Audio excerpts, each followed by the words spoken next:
करेंगे बहुत ही important topic जो हम बीएससी कर रहे हैं या एमएससी कर रहे हैं या फिर मोस्ट इम्पोर्टेंट CSIR नेट और दूसरे एग्ज़ाम एंट्रेंस एग्ज़ाम की प्रिपरेशन करना चाहते हैं, तो उनको सबसे ज़्यादा प्रॉब्लम आती है शॉर्ट नोट्स तैयार करने में।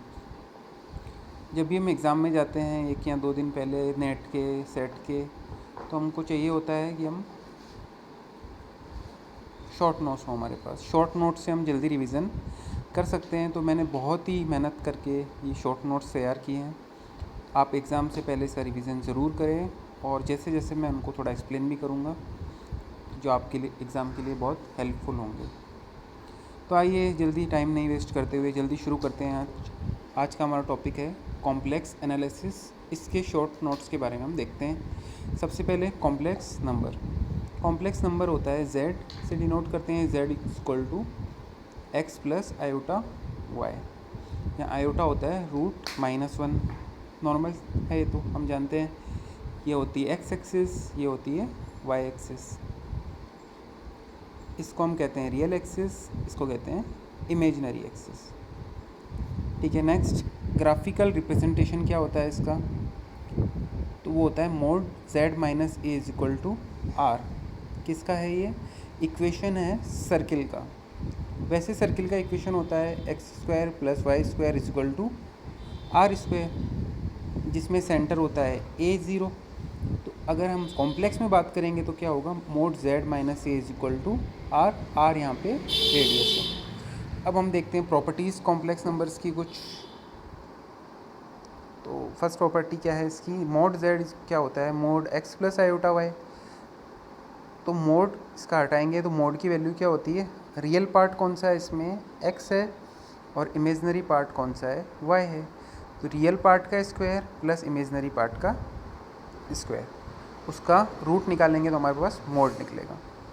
मैं आपको ट्राई करूँगा कि इनके क्वेश्चंस भी मेरे पास बने हुए हैं, उन क्वेश्चंस की भी आप प्रैक्टिस करें अच्छे से, तो आपके लिए बहुत बेनिफिट होगा। आज हम शॉर्ट नोट्स की बात करेंगे। Mod z1 z2 equal to mod z1 mod z2। Mod z की power n equal to mod z की पावर n। मोड z का square equal to z bar. यहाँ पे z बार क्या होता है? कॉम्प्लेक्स कॉन्जुगेट,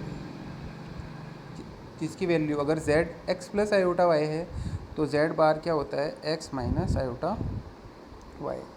ये तो नॉर्मल चीज़ें थी। अब मेन हमारा टॉपिक शुरू हो रहा है यहाँ से कॉम्प्लेक्स फंक्शन का।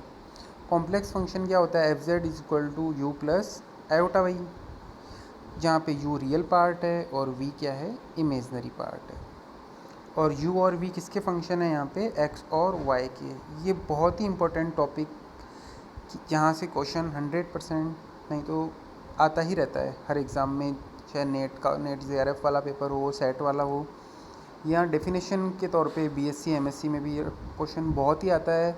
इसमें हम कंफ्यूज होते हैं कि ये तीनों एनालिटिक फंक्शन, होलोमॉर्फिक फंक्शन और रेगुलर फंक्शन क्वेश्चन में कहीं भी दिया हुआ हो तो तीनों का मीन सेम ही है।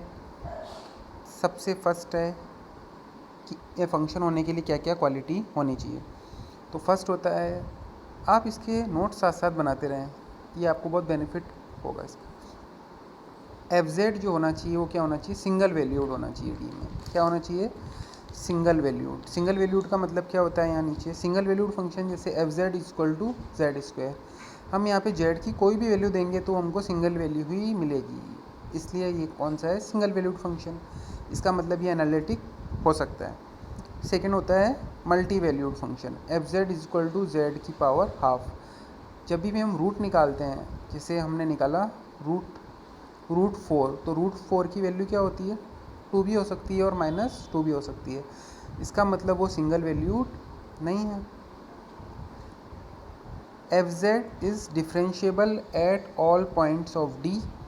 अगर fz डिफरेंशिएबल है सभी पॉइंट्स पे, तभी जाके वो क्या होगा? एनालिटिक होगा। डी में क्या होगा?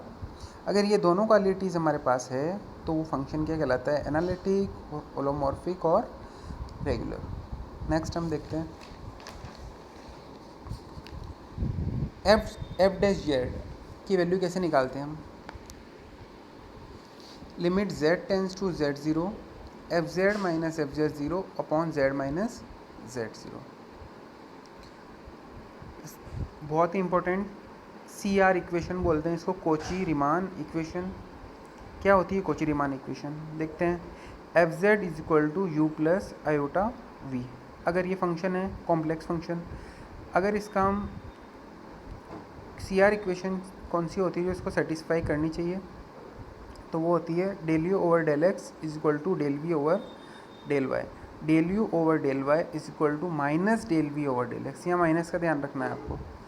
तो ये जो होती है वो नेसेसरी कंडीशन होती है एनालिटिक होने के लिए। अगर एनालिटिक है तो CR इक्वेशन तो सेटिस्फाई होनी ही चाहिए। अगर कोई भी क्वेश्चन में एनालिटिक दिया हुआ है तो हम समझेंगे कि CR इक्वेशन सेटिस्फाइड है। नेक्स्ट कंडीशन है सफिशिएंट कंडीशन। सफिशिएंट कंडीशन होती है जो 4 पार्शियल डेरिवेटिव्स हैं, u के x के रेस्पेक्ट में, u का y के रेस्पेक्ट में, v का x के रेस्पेक्ट में, v का y के रेस्पेक्ट में, ये जो होने चाहिए कंटिन्यूस होने चाहिए। डेरिवेटिव कंटिन्यूस होना चाहिए। अगर ये दोनों ही equation necessary condition sufficient condition दोनों सेटिस्फाई होती है तो वो फंक्शन क्या होगा? एनालिटिक होगा। ठीक है। Harmonic function F Z is equal to U plus iota V. अगर u हार्मोनिक है, v हार्मोनिक है, तो लाप्लास इक्वेशन को अगर वो सेटिस्फाई करता है तो वो फंक्शन क्या कहलाता है? Harmonic function. क्या होती है Laplace equation? Del square u over del X square plus del square u over del Y square is equal to 0। ऐसे ही v के लिए भी ये कंडीशन सेटिस्फाई होगी तो वो फंक्शन क्या कहलाएगा? Harmonic function. देखो ये ज़्यादा वीडियो लंबी नहीं हो इसलिए मैं फर्स्ट 2 पार्ट में करूँगा इसको, कॉम्प्लेक्स एनालिसिस के शॉर्ट नोट्स को। देखो आगे देखते हैं। L hospital rule, let F Z C Z जो है वो एनालिटिक होता है एट z0। तो हम बोलते हैं कि अगर एफ जेड 0 और सी जेड 0 दोनों 0 हो, लेकिन G dash Z 0 is not equal to 0। L hospital rule का सिंपल मीन ये है, अगर इसकी लिमिट निकालनी है हमको एफ जेड और सी जेड की, और अगर नीचे वाला 0 आ रहा है जी जेड फंक्शन, तो हम क्या करते हैं? इसका डेरिवेटिव कर देते हैं, तो इसकी लिमिट फाइंड आउट हो जाती है। ये लिमिट एल हॉस्पिटल रूल सब जगह काम आता है, चाहे TL एनालिसिस हो, कॉम्प्लेक्स एनालिसिस हो। अगर नीचे 0 आ रहा है और उस लिमिट पे, तो हम उसका डेरिवेटिव निकालते हैं, फिर उसकी जो लिमिट आएगी उस पर अपन क्या करते हैं? उसको रखते हैं। अगर फिर भी 0 आता है तो हम उसका सेकेंड डेरिवेटिव निकाल सकते हैं, and so on. Thank you दोस्तों। अगर पसंद आया वीडियो तो लाइक शेयर और सब्सक्राइब कर दें ताकि मैं शॉर्ट नोट्स लाता रहूं। और नेक्स्ट वीडियो में इसके नेक्स्ट पार्ट में कॉम्प्लेक्स एनालिसिस के शॉर्ट नोट्स और पढ़ेंगे, और आपको लीनियर अलजेब्रा और दूसरे जो सब्जेक्ट्स हैं उनके भी शॉर्ट नोट्स चाहिए तो कमेंट बॉक्स में ज़रूर बताएं। Thank you.